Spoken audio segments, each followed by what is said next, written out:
वाले हैं भारतीय संविधान से जुड़े हुए एक महत्वपूर्ण टॉपिक, जिसका नाम है भारतीय न्याय प्रणाली की प्रमुख विशेषताएं। इस विशेषताएं से बहुत सारे कॉम्पिटिटिव एग्जाम में अक्सर प्रश्न पूछे जा चुके हैं, आगे भी पूरी तरीके से पूछे जाने की संभावनाएं हैं, इसलिए यह वीडियो आज बहुत ही महत्वपूर्ण होने वाला है। इस वीडियो में हम लोगों ने सुप्रीम कोर्ट की चर्चा करेंगे, हाई कोर्ट की चर्चा करेंगे और उसमें जो भी अधीनस्थ न्यायालय हैं उनकी भी चर्चा करेंगे। सुप्रीम कोर्ट का जिक्र संविधान के किस भाग में है और किस अनुच्छेद से किस अनुच्छेद तक है, हाई कोर्ट का जिक्र संविधान के किस भाग में है और किस अनुच्छेद से किस अनुच्छेद तक है, और इसमें 15-16 विशेषताओं की भी हम चर्चा करेंगे जो कि बहुत ही महत्वपूर्ण होगा। बिना देर किए इस वीडियो की शुरुआत करते हैं। आज का जो महत्वपूर्ण टॉपिक है भारतीय न्याय प्रणाली की प्रमुख विशेषताएं, यानी भारतीय न्याय प्रणाली की कुछ तो अच्छाइयां हैं ना, उन अच्छाइयों की हम चर्चा करेंगे। भारतीय लोकतंत्र की सफलता का एक महत्वपूर्ण आधार उसकी न्यायिक प्रणाली है, यानी कहा जाता है ना, न्यायालय पे सबको भरोसा है, यानी गरीब से गरीब आदमी को भी न्याय मिल जाता है सुप्रीम कोर्ट, हाई कोर्ट और डिस्ट्रिक्ट कोर्ट में।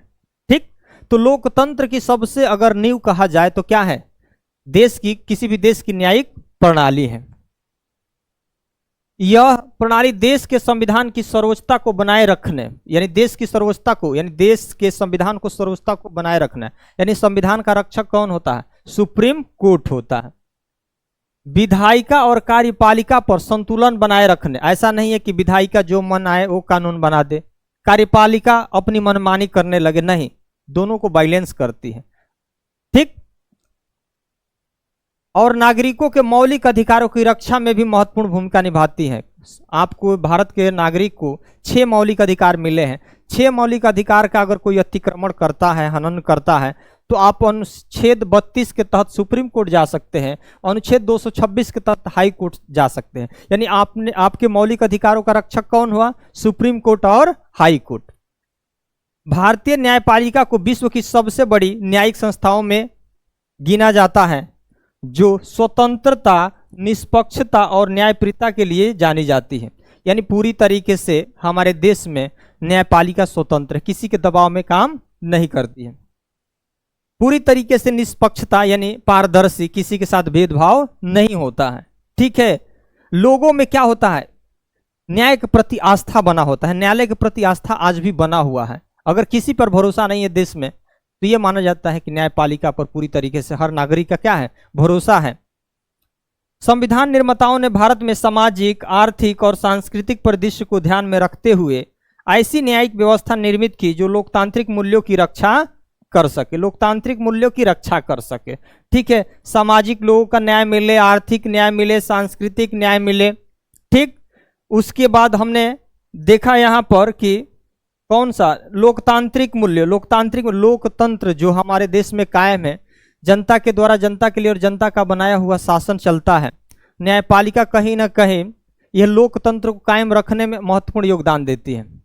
संविधान की प्रस्तावना कहता है कि हम भारत के लोग भारत को एक संपूर्ण प्रभुत्व संपन्न बनाएंगे, समाजवादी बनाएंगे, पंथ निरपेक्ष बनाएंगे, लोकतंत्रात्मक बनाएंगे, गणराज्य बनाएंगे। ठीक, लोगों को सामाजिक आर्थिक न्याय दिलाएंगे। ठीक, इसमें 5 प्रकार की स्वतंत्रता की बात की गई है, विचार, अभिव्यक्ति, विश्वास, धर्म और उपासना की स्वतंत्रता की बात की गई है। 2 प्रकार की समता की बात की गई है, प्रतिष्ठा और अवसर की समता। इन सारे मूल्यों को सुप्रीम कोर्ट क्या करता है, बनाए रखता है। सुप्रीम कोर्ट या भारत की न्याय व्यवस्था आप कह लीजिए। ठीक, भारतीय न्याय प्रणाली के प्रमुख लक्षण कौन कौन से वह लक्षण है, अभी तो हम लोग उसके ऐतिहासिक पृष्ठभूमि के बारे में देख रहे थे, अब इसके थोड़ा सा एक एक विशेषताओं के बारे में चर्चा कर लेते हैं। पहला क्या है, एकीकृत और एकात्मक न्यायपालिका। हमारे देश में ऐसा नहीं है कि राज्यों के लिए अलग सुप्रीम कोर्ट है, देश के लिए अलग सुप्रीम कोर्ट है, नहीं, हमारे देश में एक ही सुप्रीम कोर्ट है और पूरे देश की सर्वोच्च अगर न्यायपालिका है तो उसका नाम क्या है, सुप्रीम कोर्ट है। सुप्रीम कोर्ट, अगर मामला जिला न्यायालय में आप केस लड़ रहे हैं, वहां से न्याय मिला, नहीं मिला तो आप हाई कोर्ट जाएंगे, हाई कोर्ट से नहीं न्याय मिला तो आप सुप्रीम कोर्ट जाएंगे, उसके बाद वहां से आपको न्याय मिलेगा ही। जो भी न्याय मिलेगा उसको आपको क्या होगा, मानना पड़ेगा। भारत की न्यायिक प्रणाली एकीकृत और एकात्मक है। इसका अर्थ है कि देश में केंद्र और राज्यों के लिए अलग अलग न्यायपालिका नहीं है। केंद्र और राज्यों के लिए अलग अलग न्यायपालिका नहीं है, बल्कि एक पिरामिड का आकार का है। छोटा न्यायालय डिस्ट्रिक्ट हो जाता है, उसके बाद हाई कोर्ट हो जाता है, और सबसे सर्वोच्च कौन होता है? सुप्रीम कोर्ट होता है। पिरामिड आकार का, इसका मतलब समझ रहे हैं ना? शीर्ष पर कौन होगा? एससी सुप्रीम कोर्ट, बीच में कौन होगा जी?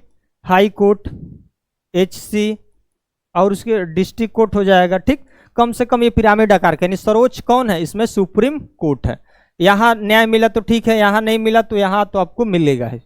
ठीक, भारत में एक ही न्यायिक व्यवस्था है जिसकी शीर्ष संस्था सुप्रीम कोर्ट है। सबसे सर्वोच्च संस्था कौन है? Supreme court. इसके अधीन उच्च न्यायालय और उसके अधीन जिला अधीनस्थ न्यायालय आता है। सबसे ऊपर सुप्रीम कोर्ट, उससे नीचे हाई कोर्ट, उसके बाद जिला कोर्ट। उदाहरण, कोई व्यक्ति यदि जिला न्यायालय में निर्णय से असंतुष्ट है, यानी डिस्ट्रिक्ट कोर्ट में कोई केस चल रहा है, वहां से उसको संतुष्ट वह नहीं है, मामला उसे न्याय नहीं मिल रहा है, तो क्या करेगा भाई? तो वह उच्च न्यायालय यानी हाई कोर्ट, और बाद में कहा जाएगा? लास्ट में, अगर यहाँ भी नया न्याय नहीं मिला तो लास्ट में कहा जाएगा? सुप्रीम कोर्ट जा सकता है। दूसरा क्या है भाई विशेषता? न्यायपालिका की स्वतंत्रता। ऐसा नहीं है न्यायपालिका किसी के दबाव में काम नहीं करती है, विधायिका और कार्यपालिका से पूरी तरीके से स्वतंत्र है। क्या है हमारे देश की न्यायपालिका? यह साक्ष्यों के आधार पर क्या करती है? निर्णय देती है। भारतीय न्यायपालिका को कार्यपालिका और विधायिका से स्वतंत्र रखा गया है। कार्यपालिका मतलब समझ रहे हैं? देश में कानून को लागू करती है। विधायिका क्या करती है? देश के लिए कानून बनाती है। इसको पूरी तरीके से स्वतंत्र रखा गया है। किसको? न्यायपालिका को, ताकि वह निष्पक्ष न्याय दे सके, न्यायाधीशों की नियुक्ति कर सके। ऐसा नहीं है कि कार्यपालिका न्यायाधीशों की नियुक्ति नहीं करती है। वेतन, कार्यकाल, पद से हटाने की प्रक्रिया आदि को संविधान में इस प्रकार सुरक्षित किया गया है कि कार्यपालिका कोई हस्तक्षेप न करे। यानी न्यायपालिका के न्यायाधीशों की नियुक्ति, वेतन, भत्ते, ये सारे का जिक्र किसमें है? संविधान में है। ऐसा नहीं है कि कार्यपालिका उसको हस्तक्षेप करे। कार्यपालिका पर डिपेंडेंट नहीं है न्यायपालिका, पूरी तरीके से स्वतंत्र है, ताकि वह निष्पक्ष भी न्याय कर सके। इसलिए आज भी देखते हैं पूरी तरीके से सुप्रीम कोर्ट, हाई कोर्ट पर या किसी भी न्यायिक व्यवस्था पर पूरी तरीके से जनता का क्या होता है? भरोसा होता है। कार्यपालिका और न्यायपालिका के कार्यों को पृथक करने की बात करता है आर्टिकल अनुच्छेद 50। क्या करता है? कार्यपालिका और न्यायपालिका पूरी तरीके से क्या है? स्वतंत्र है, एक दूसरे पर निर्भर नहीं है। तो दो विशेषताएं हम देख लिए, एक एकीकृत और एकात्मक न्यायपालिका और दूसरा क्या विशेषता है? न्यायपालिका की स्वतंत्रता। और तीसरा देख लीजिए, संविधान का रक्षक। संविधान का भी रक्षक कौन है भाई? संविधान का भी रक्षक कौन है? सुप्रीम कोर्ट है। संविधान का रक्षक सुप्रीम कोर्ट है। देखिए, भारतीय न्यायपालिका संविधान की संरक्षक है। क्या है? संरक्षक है, व्याख्याकार है। यह सुनिश्चित करते हैं कि देश का हर कानून और नीति संविधान के अनुरूप हो। यदि कोई कानून संविधान के विपरीत है तो न्यायपालिका उसे असंवैधानिक घोषित कर सकती है। यानी संसद अगर कोई ऐसा कानून बनाती है जिससे मूल अधिकारों का हनन हो रहा हो या संविधान के मूल ढांचे को क्या हो रहा कर रहा है? अतिक्रमण कर रहा है, तो सुप्रीम कोर्ट उसकी न्यायिक समीक्षा कर सकती है। अगर लग रहा है कि कानून पूरा गलत है तो पूरा उसको गलत कर देगी। लगेगा कि उस कानून का कुछ ही भाग अगर गलत है तो उसको गलत करेगी। ठीक, तो सुप्रीम कोर्ट की ये पावर है कि कम से कम नागरिक अधिकारों की रक्षा हो सके, भारतीय संविधान के मूल ढांचे का क्या हो सके? रक्षा हो सके। तो सुप्रीम कोर्ट समय समय पर न्यायिक समीक्षा करती रहती है किसी भी कानून को, और यह देखती रहते हैं कि कानून कहीं ऐसा तो नहीं बन गया है जिससे लोगों के अधिकारों का हनन अतिक्रमण हो रहा हो, संविधान के मूल ढांचे को अतिक्रमण कर रहा हो। तो ऐसे अगर मामले आते हैं, ऐसा कानून आता है, तो सुप्रीम कोर्ट के पास पावर है उसे रद्द करना, शून्य घोषित करना। सुप्रीम कोर्ट में यह अधिकार, सुप्रीम कोर्ट अगर आपके मौलिक अधिकारों का हनन हो रहा तो आप अनुच्छेद 32 के तहत सुप्रीम कोर्ट जा सकते हैं। ये सब प्रश्न है। उच्च न्यायालय आपको जाना है तो 226 के तहत आप जा सकते हैं। न्यायिक पुनरावलोकन, ध्यान रखिएगा। तीसरा क्या है? चौथा, न्यायिक पुनरावलोकन। भारत में न्यायपालिका को किसी भी कानून या कार्यकारी आदेश को संवैधानिक वैधता की समीक्षा करने का अधिकार है। यानी किसी भी कानून को सुप्रीम कोर्ट क्या कर सकती है? समीक्षा कर सकती है कि वह सही है कि गलत है। अगर गलत होगा तो रद्द होगा, सही होगा तो ठीक है। यदि कोई कृत्य कानून संविधान के विपरीत हो, कोई भी अगर ऐसा कानून बन गया हो, लग रहा है कि भाई संविधान द्वारा निर्मित कानून, संविधान द्वारा बनाए गए जो नियम कानून है उसके विपरीत जा रहा है, ठीक, तो वह घोषित कर सकती है, शून्य घोषित कर सकती है, अमान्य घोषित कर सकती है। यह सिद्धांत अमेरिका से प्रेरित है। प्रश्न कई बार पूछा जाता है कि न्यायिक पुनर्वलोकन किस देश से प्रेरित है? अमेरिका से प्रेरित। लेकिन भारतीय संविधान में इसे स्पष्ट रूप से अनुमति नहीं दी गई है। ऐसा नहीं है कि संविधान में इसका जिक्र नहीं है, लेकिन समय समय पर सुप्रीम कोर्ट क्या करती है, किसी भी कानून की समीक्षा करती है। इसलिए समीक्षा करती है कि कम से कम देश के नागरिकों का कम से कम अधिकार से वंचित न किया जाए, चाहे जो संविधान द्वारा अधिकार मिला है उसका कोई ऐसा कानून बनाकर अतिक्रमण न करे। इसलिए न्यायपालिका समय समय पर ऐसे मामले की क्या करती है, न्यायिक पुनरावलोकन करती है, समीक्षा करती है। न्यायिक सक्रियता क्या होता है भाई? जब न्यायपालिका सामाजिक मुद्दों पर सक्रिय रूप से हस्तक्षेप करती है, जो भी सामाजिक मुद्दे हो यानी जनहित के लिए जो भी मुद्दे हो, तो सक्रिय रूप से क्या करती है, हस्तक्षेप करती है, ताकि कार्यपालिका विधायिका की निष्क्रियता की स्थिति में जनता के हित में निर्णय ले सके। यानी ऐसे मसला आ गया है कि जैसे मान के चलिए पूरी तरीके से कार्यपालिका और विधायिका निष्क्रिय है, सुप्रीम कोर्ट को लग रहा है कि नहीं, यहाँ के जनता के हक अधिकार कहीं ना कहीं छीना जा रहा है, अतिक्रमण हो रहा है, तो सुप्रीम कोर्ट एक कदम आगे बढ़कर उनके हित की भी क्या करती है, रक्षा करती है, जो न्यायिक सक्रियता कहा जाता है। विशेष रूप से लोकहित याचिका पीआईएल के माध्यम से यह रूप देखने को मिलता है। पीआईएल का मतलब क्या होता है, पब्लिक इंटरेस्ट लिटिगेशन। कई बार ये प्रश्न पूछा जाता है, जनहित याचिका यानी कुछ ऐसा मामला कि जिस पर कोई कानून नहीं बना हो, सुप्रीम कोर्ट को लग रहा है कि नहीं नहीं, इसमें कम से कम लोगों के अधिकार का अतिक्रमण हो रहा है, हनन हो रहा है, तो सुप्रीम कोर्ट एक कदम आगे बढ़कर क्या करती है, उनके हित की बात करती है, उनके हक अधिकार की क्या करती है, बात करती है। उसके बाद पीआईएल यानी पब्लिक इंटरेस्ट लिटिगेशन का मतलब समझ रहे हैं, पर्यावरण सुरक्षा। जैसे मान के चलिए कि पर्यावरण सुरक्षा, मजदूर अधिकार, महिलाओं और बच्चों के अधिकार से जुड़े कई पीआईएल सुप्रीम कोर्ट ने स्वतः संज्ञान लिया है। यानी पब्लिक इंटरेस्ट लिटिगेशन का मतलब होता है कि कोई ऐसा मसला हमारे देश में है जहां पर पर्यावरण को पूरी तरीके से खतरा है, मजदूर को अधिकार नहीं मिल रहा है, मजदूर का अधिकार मतलब सही इन्वायरमेंट में वो काम नहीं कर पा रहे हैं, आए दिन उनका शोषण हो रहा है, ठीक, आए दिन वह बीमारी का शिकार हो रहा है। ऐसा अगर मसला है किसी इलाके में बड़े पैमाने पर, तो आप चिट्ठी लिखकर सुप्रीम कोर्ट के नाम से इस समस्या को आप बता सकते हैं। सुप्रीम कोर्ट को लगेगा कि नहीं, इसकी सुनवाई करनी चाहिए, यह देश हित के लिए है, जनता के हक अधिकार की बात है, तो सुप्रीम कोर्ट ऐसे बहुत सारे मामले को क्या किया है, पीआईएल के माध्यम से सुनवाई की है और स्वतः संज्ञान लिया है। लोकहित याचिका, ये लोकहित याचिका 1980 के दशक में आया था। पीएन भगवती का नाम सुने होंगे और वीआर कृष्ण अय्यर, दो न्यायाधीश हैं, उन्होंने इसकी शुरुआत की थी पीआईएल की। कई बार पूछा जाता है भगवती का नाम। 1980 के दशक में सुप्रीम कोर्ट द्वारा शुरू की गई यह प्रणाली नागरिकों को यह अधिकार देती है कि वे समाज के किसी भी वर्ग के हित में न्यायालय का दरवाजा खटखटा सकते हैं, भले ही वह खुद प्रभावित न हो। ऐसा नहीं है कि आप पीड़ित हैं तभी जाएंगे, आप पीड़ित हैं, 10 लोग आपके साथ पीड़ित है, कोई तीसरा पक्ष भी जो पीड़ित नहीं है तो आपकी आवाज को उठा सकता है, सुप्रीम कोर्ट भेज सकता है चिट्ठी लिखकर, भले ही वह खुद प्रभावित न हो। इससे गरीब, अशिक्षित और वंचित तबकों को क्या मिलता है, न्याय तक पहुंचने का रास्ता मिलता है। ऐसे हमने बताया ना, बहुत सारे ऐसे सुनवाई सुप्रीम कोर्ट की किया है पीआईएल के माध्यम से। मजदूरों के अधिकार की बात हो, महिलाओं को यौन उत्पीड़न वाले समस्या हो जहां पर काम करती है, उसके बाद पर्यावरण जैसे मसले को कई बार पीआईएल के माध्यम से इसकी संज्ञान लिया है। पीआईएल भारतीय न्यायपालिका को जन सरोकार से जुड़ा है। पीआईएल कहा जाता है कि मतलब समाज के, जनता के, जिसको न्याय तक उतनी पहुंच नहीं हो पा रही है, इस वजह से जन सरोकार के माध्यम से यह जुड़ा हुआ है। ऐसे मामले बहुत सारे सुप्रीम कोर्ट ने संज्ञान भी लिया है। रीट के बारे में जानते हैं ना, अनुच्छेद 32 के बारे में कई बार प्रश्न पूछा जाता है कि अनुच्छेद 32 क्या है, संवैधानिक उपचारों का अधिकार। संवैधानिक उपचारों का अधिकार को डॉक्टर भीमराव अंबेडकर ने क्या कहा, संविधान की आत्मा। इसमें 5 प्रकार की रीट की बात की गई है, 5 प्रकार की रीट की बात की गई है। रीट की शक्ति किसके पास जारी करने का अधिकार होता है, भारत में उच्च न्यायालय, उच्चतम न्यायालय और उच्च न्यायालय को विभिन्न रीट जारी करने की शक्ति प्राप्त है। प्रश्न कई बार पूछा गया है कि रीट क्या सुप्रीम कोर्ट जारी कर सकता है कि हाई कोर्ट, दोनों जारी कर, ताकि नागरिकों के मौलिक अधिकारों की रक्षा की जा सके। 5 प्रकार के रीट है, ये 5 प्रकार का आप रीट अगर आप याद कर लेते हैं तो कई बार ये यहाँ से यह प्रश्न पूछा गया कि इसमें कौन सा 5 रीट में से नहीं है विकल्प में। हाइबियस कार्पस का मतलब क्या होता है, बंदी प्रत्यक्षीकरण। इसका मतलब कोई ऐसा मामला आ गया कि थानेदार गया आपको जेल में जेल में, थाने में के हालात में बंद करके जेल में डाल दिया।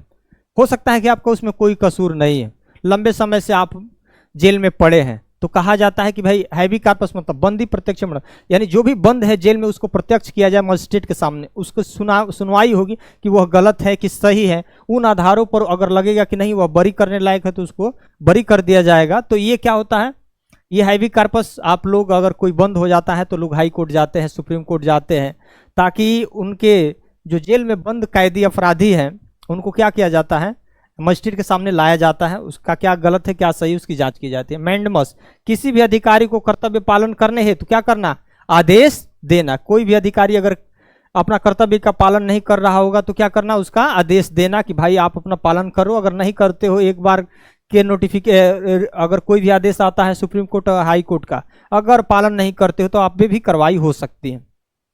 प्रोहिबिशन का मतलब क्या होता है, परमादेश का नाम सुने होगा ना, कि निचली अदालत को कार्य रोकने का हम आदेश देता है, एक परमादेश होता है। उसके बाद सर्टियोरारी, इसका मतलब निचली अदालत से मामला खींचकर समीक्षा करना। कोई ऐसा मामला जो निचली अदालत सुनवाई कर रही है, ऐसा लग रहा है कि उसका अधिकार क्षेत्र में ठीक नहीं है या वो जो निर्णय दी है वो गलत निर्णय दी है, तो वो क्या करते हैं, उसको क्या कर सकती है, वो खींचकर अपने पास उस मुकदमे को क्या करती है, ला देती है और अपने स्तर पर सुनवाई करती है।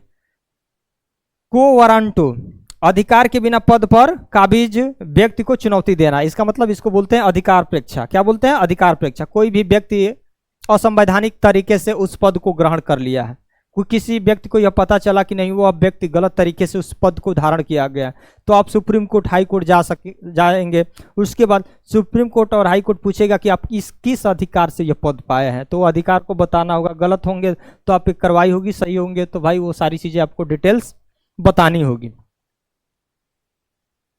5 प्रकार के आदेश हो गया ना, कौन कौन से, हिंदी में अगर आपको समझना है तो समझ लीजिए। एक बंदी प्रत्यक्षीकरण होता है, एक परमादेश होता है, एक उत्प्रेषण होता है, और एक अधिकार प्रेक्षा होता है, और एक प्रतिषेध होता है। ठीक, परमादेश, प्रतिषेध, 5 प्रकार के रीट होते हैं। कहीं गलत तो मैंने नहीं बता दिया। बंदी प्रत्यक्षीकरण, परमादेश, उत्प्रेषण, अधिकार प्रेक्षा, क्या बताया जी, बंदी प्रत्यक्षीकरण, परमादेश, अधिकार प्रेक्षा, उत्प्रेषण, और प्रतिषेध नहीं है यार, उसका नाम कुछ और, इंग्लिश में आप देख लीजिएगा, इंग्लिश तो दिया है ना। न्यायालयों की श्रेणीबद्ध संरचना, भारत की न्यायपालिका एक पिरामिड नुमा है। पिरामिड नुमा मतलब समझ रहे हैं, अभी हमने पिरामिड नुमा बनाया ना, ऊपर सुप्रीम कोर्ट, बीच में हाई कोर्ट और नीचे डिस्ट्रिक्ट कोर्ट है। संविधान के किस भाग में, सुप्रीम कोर्ट का जिक्र संविधान के किस भाग में, भाग 5। किस भाग में, 5। और कहां से कहां तक अनुच्छेद, 124 से 147, कई बार प्रश्न पूछा गया है। सुप्रीम कोर्ट का जिक्र संविधान के अनुच्छेद 124 से 147 संविधान के भाग 5 में, और वहीं हाई कोर्ट का जिक्र संविधान के भाग 6 में। इसकी जिक्र 5 में है और इसका जिक्र संविधान के भाग 6 में है। और कहां से कहां तक है, 214 से 231 के बीच। जिला एवं अधीनस्थ न्यायालय जैसे राज्यों में उच्च न्यायालय के अधीन होते हैं, जो भी हाई कोर्ट के अधीनस्थ कौन होते हैं, न्यायालय, जिला कोर्ट होते हैं। यह ढांचा न्यायिक प्रक्रिया में स्पष्टता, पारदर्शिता और अपील की भी सुविधा प्रदान करता है। अगर कोई मामला आप निचली अदालत में लड़ रहे हैं, सुनवाई नहीं हुआ, उससे संतुष्ट नहीं है, तो आप ऊपरी अदालत में जा सकते हैं, अपील कर सकते हैं, उससे ऊपरी अदालत में भी आप अपील कर सकते हैं। पूर्ववर्ती निर्णयों का सिद्धांत, भारत में उच्चतम न्यायालय और उच्च न्यायालय के निर्णय निचली अदालत के लिए बाध्यकारी होते हैं। देखिए, ऊपर का कोई भी न्यायालय अगर आदेश दे दिया तो उसके आदेश को निचली अदालत क्या करेगी, पालन करेगी। जैसे सुप्रीम कोर्ट ने कोई आदेश दिया तो हाई कोर्ट उसे टाल नहीं सकता, हाई कोर्ट ने कोई आदेश दिया तो अधीनस्थ न्यायालय उसको टाल नहीं सकती है। यानी सबसे ऊपर, यानी सुप्रीम कोर्ट जो भी निर्णय दे दिया, जनपद के या राज्य के जितने भी न्यायालय हैं उसको क्या है, मानना पड़ेगा। इसके न्यायिक निर्णयों में संगति और विश्वसनीयता क्या होती है, बनी रहती है। अगला क्या है, निःशुल्क विधिक सहायता प्रदान करना। अनुच्छेद, कई बार प्रश्न पूछा गया है कि निःशुल्क विधिक सहायता आर्टिकल किसके तहत मिलता है दी, अनुच्छेद 39 के तहत। सरकार यह सुनिश्चित करती है कि समाज में कमजोर वर्गों को न्याय मिले, चाहे वकील करने में सक्षम हो या न हो। इसके लिए विधिक सेवाएं प्राधिकरण अधिनियम 1987 लागू किया गया। यह सिद्धांत न्याय को लोकतांत्रिक को बढ़ावा देता है, लोकतांत्रिकरण को बढ़ावा देता है। इसका मतलब निःशुल्क विधिक सहायता, यानी अगर बहुत सारे ऐसे कमजोर वर्ग हैं जिनको वकील का फीस नहीं दे पाएंगे तो क्या उनको न्याय नहीं मिलना चाहिए? तो कहा गया कि गवर्नमेंट आपको सारी विधिक सहायता देगी, वकील गवर्नमेंट देगी। किस अनुच्छेद के तहत देगी भाई? अनुच्छेद 39A के तहत देगी, कि ताकि भाई देश के कमजोर व्यक्ति को भी सरकार द्वारा विधिक सहायता दी जाएगी, यानी निःशुल्क कानूनी सलाह दी जाएगी, या कानूनी विशेषज्ञ एक्सपर्ट जिसको वकील बोलते हैं वो आपको प्रोवाइड किया जाएगा। आपका केस कौन लड़ेगा? सरकार का वकील लड़ेगा। ठीक, ये 10 हम लोगों ने इसकी विशेषताएं देख लिए। भारतीय न्याय प्रणाली की 10वां विशेषताएं हो गया। अब हम 11वां देखते हैं, इसमें खुली अदालत प्रणाली। जो भी भाई आपने देखा होगा कि जो भी बहस वगैरह होती है, सारी चीजें वो सारे लोगों के सामने होती हैं, आप उसको ऑनलाइन भी देख सकते हैं। भारतीय न्यायालयों में मुकदमों की सुनवाई सार्वजनिक रूप से ओपन कोर्ट में होती है, जिससे पारदर्शी बनी रहे। ऐसा नहीं है कि भाई बंद कमरे में नहीं होती हैं, सारे लोगों के सामने दोनों पक्ष के वकील होते हैं, जज वगैरह होते हैं, सामने सारे निर्णय होते हैं। कुछ मामले जैसे रेप केस सुनवाई बंद कमरे में होती है, कुछ ऐसे जघन्य अपराध होते हैं, बहुत बड़ा मामला है, उसको बंद कमरे में होते हैं, दोनों पक्ष के वकील रहते हैं, ऐसा नहीं। इसमें न्यायालय में जनता की विश्वास बना रहता है। भाई सारे अगर खुले तौर पे होगा तो लोगों का विश्वास बना रहेगा। बढ़ावा क्या है? निर्णयों में कारण आवश्यक। भारतीय न्यायालयों को अपने निर्णय में स्पष्ट तर्कपूर्ण कारण देना अनिवार्य होता है। इसमें न केवल निर्णय की वैधता बढ़ती है बल्कि अपील की प्रक्रिया को भी आसान हो जाता है। सुप्रीम कोर्ट कोई भी निर्णय देता है भाई तर्क और एविडेंस के आधार पर देता है, और पूरी तरीके से दोनों पक्ष इससे क्या होते हैं? संतुष्ट होते रहते हैं।